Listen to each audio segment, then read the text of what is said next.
Hello, my dear students. Welcome to APIC online classes. How are you all?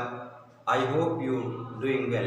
मैं आपका हिंदी विषय अध्यापक Harish sir आज क्लास 10th हिंदी काव्य के अंतर्गत हिंदी पद्य साहित्य का इतिहास लेकर उपस्थित हूँ। आज ये जो वीडियो है ये हिंदी पद्य साहित्य के इतिहास का आखिरी वीडियो होगा। इसके बाद आपको इस पद्य साहित्य के इतिहास का PDF भेज दिया जाएगा, आप उसे कंप्लीट कर लेना। इसके पहले आपको हिंदी गद्य साहित्य का इतिहास का जो संक्षिप्त इतिहास है उसका वीडियो भेज दिया गया है, उसे आप लोग अपनी पेयर कॉपी में उसे गद्य साहित्य के इतिहास में उसे हिंदी गद्य वाले भाग में लिख लीजिएगा और इस वीडियो के समापन के पश्चात इसका भी PDF आपको 1-2 दिन में भेज दिया जाएगा। तो आइए शुरू करते हैं हिंदी पद्य साहित्य का इतिहास। आप लोगों को पिछले वीडियो में हमने छायावाद, प्रगतिवाद, प्रयोगवाद, छायावाद,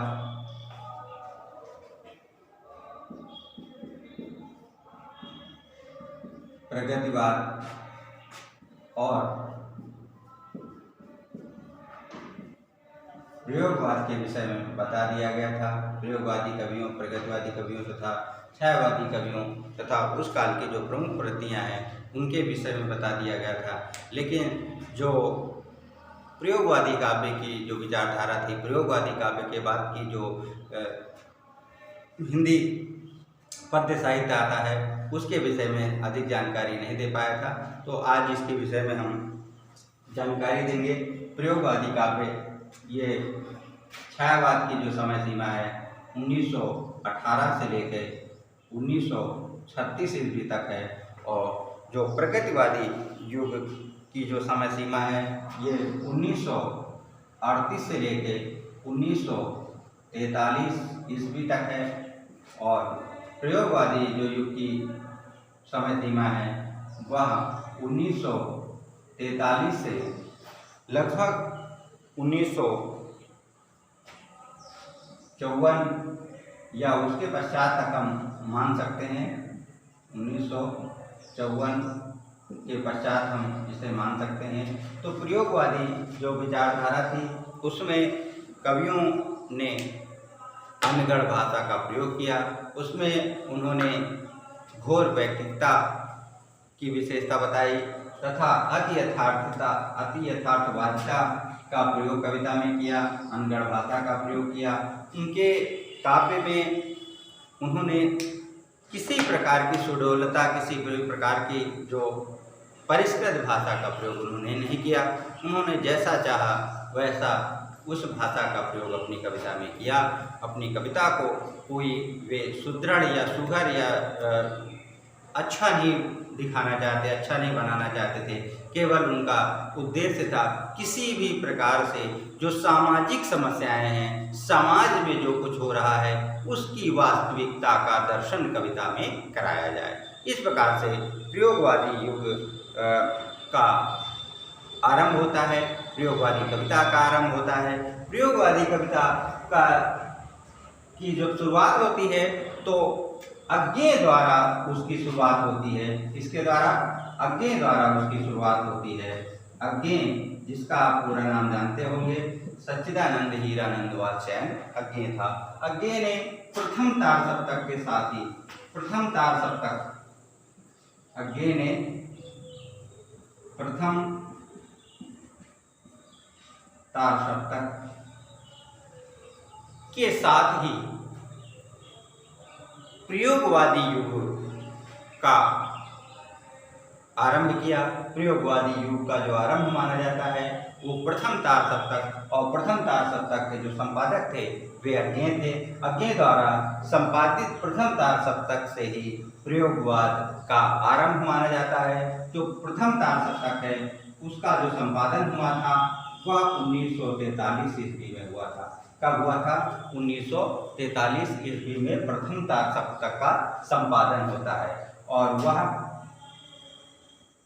उसके संपादन के साथ ही प्रयोगवादी युग का आरंभ माना जाता है। अज्ञेय ने इसके साथ ही द्वितीय तार सप्तक का संपादन अज्ञेय जी करते हैं। द्वितीय तार सप्तक का संपादन करते हैं। द्वितीय तार सप्तक का संपादन 1951 ईस्वी में होता है। कब होता है? 1951 ईस्वी में। उसके बाद तृतीय तार सप्तक का भी संपादन करते हैं।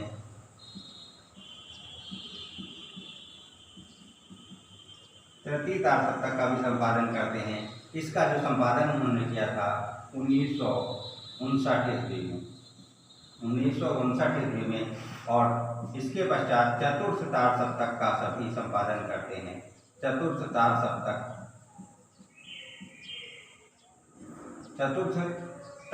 का संपादन करते हैं।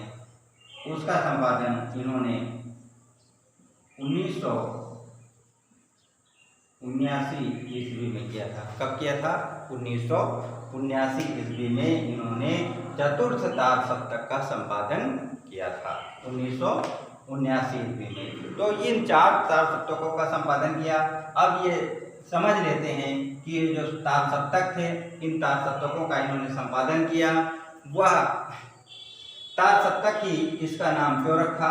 तो इसके लिए मैं बताना चाहूँगा आप लोगों को कि इन्होंने तार सप्तक नाम इसलिए दिया क्योंकि इसमें हिंदी कविता के 7 कवियों को इन्होंने, हिंदी कविता के 7 कवियों की कविताओं को इन्होंने संकलित किया था। उनकी कविताओं का संकलन, 7 कवियों की कविताओं का संकलन होने के कारण इसे तार सप्तक कहा गया।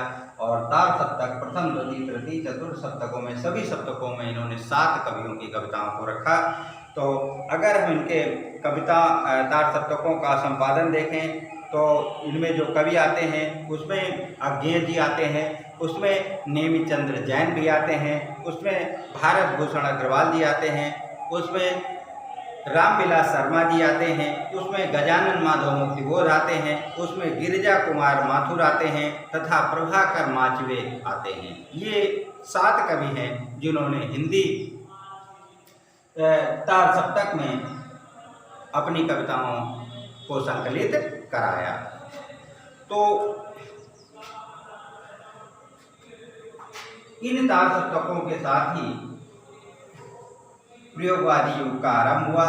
और ये जो सप्तक हैं, ये सभी जो सप्तक है ये बहुत ही महत्वपूर्ण है आपके पाठ्यक्रम के लिए, क्योंकि इन तार सप्तकों के संपादक पूछे जाते हैं, संपादक पूछा जाता है। तो जो संपादक हैं अज्ञेय द्वारा संपादित, इसका संपादन करते हैं अज्ञेय। और इसका संपादन अलग अलग वर्षों में होता है। इसमें 7 कवियों की कविताएं होती हैं, 7 कवियों की कविताओं का संकलन होता है, इसीलिए इसे तार सप्तक कहा गया है। तो ये महत्वपूर्ण हो जाता है। कभी कभी ये पूछ लेते हैं इसका संपादन किसने किया, तो चारों जो तार सप्तकों का है उसका संपादन अज्ञेय जी ने किया था।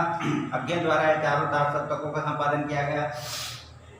और ये भी पूछा जा सकता है कि द्वितीय तार सप्तक का संपादन कब हुआ या चतुर्थ तार सप्तक का संपादन कब हुआ, ये आप लोग बता देंगे, डेट लिखी हुई है। इसके अतिरिक्त ये भी पूछा जा सकता है इन्हें तार सप्तक ही क्यों कहा गया।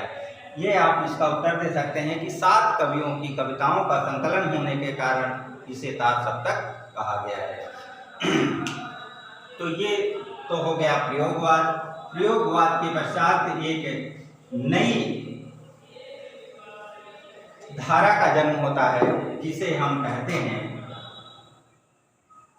नई कविता। नई कविता युग का आरंभ होता है।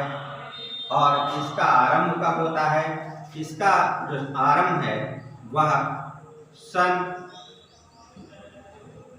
1954 ईस्वी में, सन 1954 ईस्वी में एक पत्रिका का संपादन होता है। नई कविता पत्रिका के संपादन द्वारा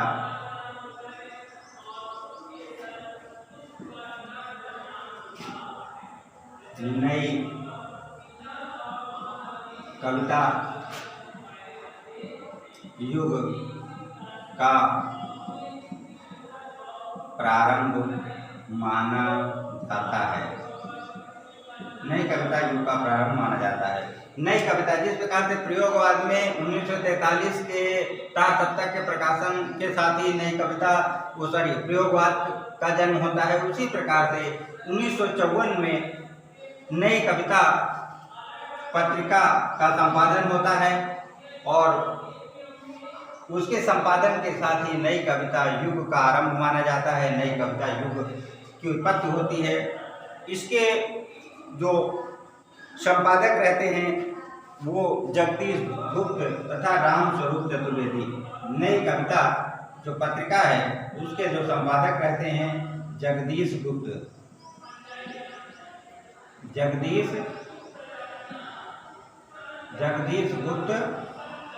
तथा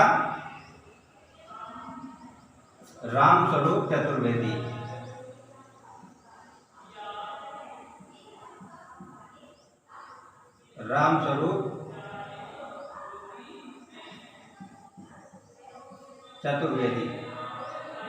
इसके संपादक होते हैं। दो कवि होते हैं जो नई कविता पत्रिका का संपादन करते हैं और इस कविता के साथ ही नई कविता पत्रिका के संपादन के साथ नई कविता युग का प्रारंभ होता है। इसका संपादन 1954 में होता है, जिसके संपादक जगदीश गुप्त और रामस्वरूप चतुर्वेदी होते हैं। इसके पश्चात एक और युग का यहीं पर आगमन होता है, उसका नाम है, ये आपके पाठ्यक्रम में नहीं है, फिर भी आपको सामान्य सी जानकारी के रूप में बता दूं, उसे साठोत्तरी कविता कहा जाता है। साठोत्तरी कविता जो है वह 1960 ईस्वी के आसपास यह कविता देखने को मिलती है। 1960 के पश्चात या 1960 के आसपास ये साठोत्तरी कविता शुरू होने के कारण इसे साठोत्तरी कविता कहा जाता है या इसे जनवादी कविता कहा जाता है। और इसके जो कवि थे उनमें सुदामा पांडे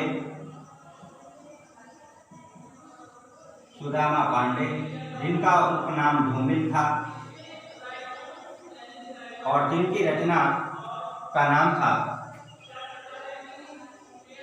संसद से सड़क तक।